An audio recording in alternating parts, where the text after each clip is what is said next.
Working Class Beer Reviews is looking at Newcastle Brown Ale. Newcastle Brown Ale is originally from England, but this is the American version, brewed and bottled by Lagunitas in California and Chicago, Illinois. Lagunitas is owned by Heineken. Go ahead and pour this. Got a nice little stubby mug. This is probably what you would have seen back in the 60s and 70s. I feel like that's going to set up pretty quick. So this is not the original recipe, and I think we're going to get into the review. So I'm going to start off with the original history of Newcastle. It was started in Newcastle upon Tyne, England in 1927 by Colonel James Porter after 3 years of development. And then in 1960 there was a merger of Newcastle breweries with Scottish brewers for the beer national distribution in England. It peaked in the early 1970s, and then it went under a resurgence in the late 80s, early 90s with sounds like colleges in the UK, student unions selling it. And then by the late 1990s, the beer was the most widely distributed alcoholic product in the UK. 2000s, the majority of the sales were in the United States. And 2017, the Heineken brewery, it moved to Tadcaster in 2010. In 2017, the Heineken brewery in the Netherlands began to produce it. And in 2019, Lagunitas started brewing it in the United States. So this is an American only version. So if you get this outside the United States, it's going to be brewed more closely to the original recipe. And if you do a Google search, so that was all from Wikipedia, take that what you will. You do a Google search, I found a website called beveragedynamics.com, and it says Lagunitas now brews Newcastle Brown Ale. How does it taste? This is from 2019, and it talks about how they try to properly represent the beer. Lagunitas is mostly known for their IPAs and hoppy beers and stuff like that, and it did say that they added about 8 to 10 IBUs. But they wanted to try to blend it rather than make it stick out. It is now an all malt beer, so I wonder if before it was an adjunct beer. It's an ale. So some fans decry that the UK classic has become completely Americanized. To the contrary, Lagunitas master brewer Jeremy Marshall pointed out that the Chicago brewery uses a British-style house yeast. So the Chicago brewery, but what about the one in California?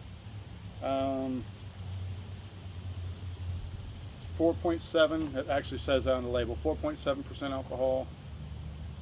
So 8 to 10, it was probably 10 or less IBUs to begin with. I can't find the original.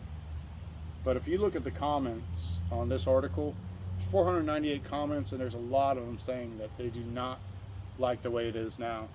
And I've had this before. Probably the first time I had this was in the early 2000s. So what do you get? The head dissipated really quick, which is disappointing. It is a dark brown. To me, this is a little darker brown than what I'm used to. It used to be more like a tea-like. This is a darker tea. So let's take a smell. Clean water. A little bit of caramel smell to it. Yeah, it's clear, highly filtered. And this is kind of, I don't know if you can see, it's like not dimpled, but it's got like these little shapes. It's a pretty neat little mug, very sturdy. Kind of remind me of something maybe you'd see in a, pub 40, 50 years ago maybe.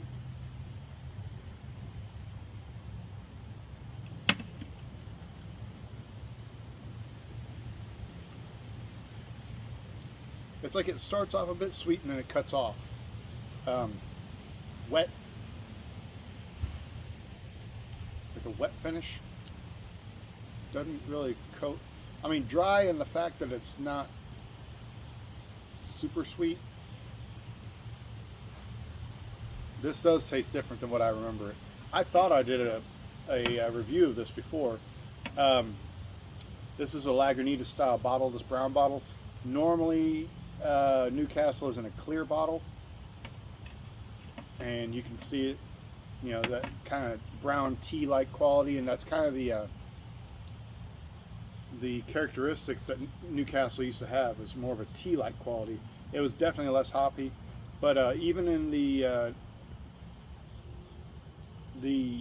Wikipedia article, it states that it was, find it, the quote here.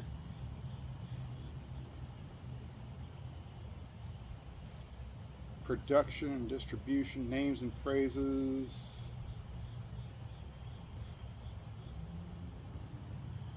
Well, it definitely was a working class beer back then, especially with the industrial people that worked in the industry, like factories and whatnot. So it's like a factory worker beer. So it definitely fits the demographic. Price-wise, I paid $9.99 for the 6-pack, but there was a time I remember being able to get a 15-pack of cans for $12. So this is a 12-ounce serving. Yeah, 12 ounces. So I'm wondering if you find an imported one. Maybe if you live in the coastal regions, you might be able to still get the imported version of these. I don't know. I bet they're 11.2 ounce though. They may not be 12 ounce. Yeah. It says it's supposed to have a frothy head. Yeah, it's supposed to maintain a frothy head. And no, it obviously did not. So honestly, I'm a little disappointed.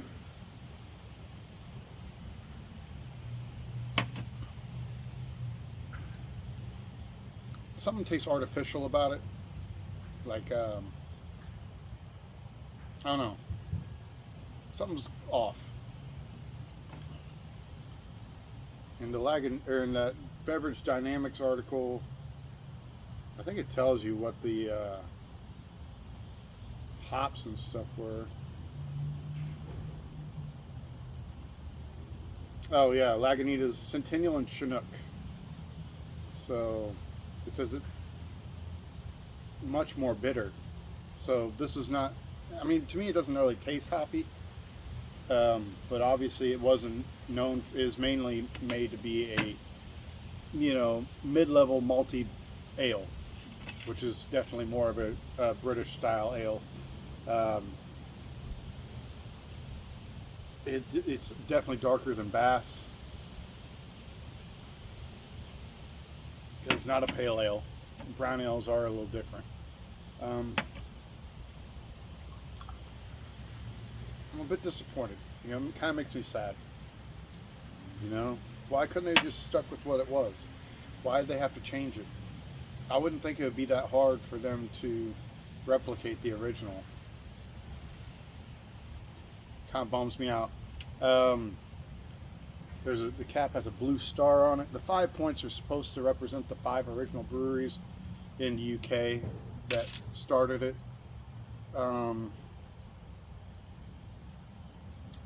So I don't know. Yeah, like I said, I don't know if it may have had corn in it originally at one point in time. I didn't know corn was that widely used in the UK. I figured most of their stuff was all malt, but I don't know. Maybe that's how they made it a little cheaper, was to cut it a little bit.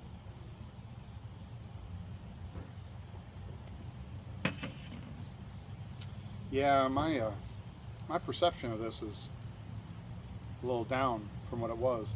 I remember there was a time you can get those like little mini kegs. I remember buying one of those probably about 8 years ago or so. Took a trip to Arkansas one time, and I bought one of those at the supermarket around Eureka Springs. And you can keep it in the fridge, and it has like a little vent on top and a pull-out tap at the bottom. Sometimes you can see Heineken like that, and other German beers, especially around Oktoberfest. And those are pretty handy.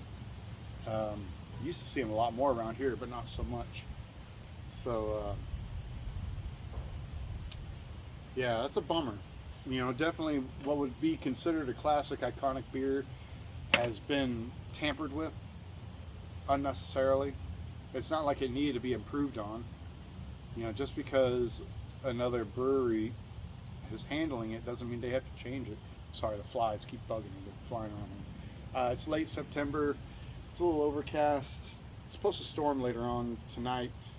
Went ahead and winterized the pool. I mean, it was starting to get away from me anyway, so it's just time to shut it down. Um, it's been getting up in the 80s, but it's been in the upper 50s to lower 60s at night, so it's just not been warm enough to swim. Um, but I wanted to kind of get this one through. Like I said, I thought I'd reviewed this before, but apparently not, which is fine. If I find an imported version, which in Missouri I doubt it, this is probably all I'm going to get.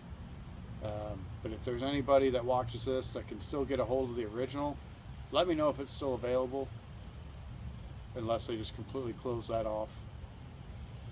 But anyway, kind of a somber review. I wish I could be a little more excited about this. But after I bought this yesterday, and I tried some and read some articles, and I was like, man, maybe I should have just waited and done this completely blind. But even before I read those articles, I could tell there was something different. My wife even tried to sip. She's like something tastes artificial about that, almost like caramel coloring or something like that. And I don't know, maybe that was part of the original recipe, but I would like to think not, because in Europe they don't do stuff like that. They actually frown upon artificial. That's why they don't like American versions of food, because we stuff things full of artificial flavors and colorings and ingredients, GMOs and whatnot. So yeah, I wouldn't say it's a fail, but I definitely wouldn't want to pay $10 a 6-pack.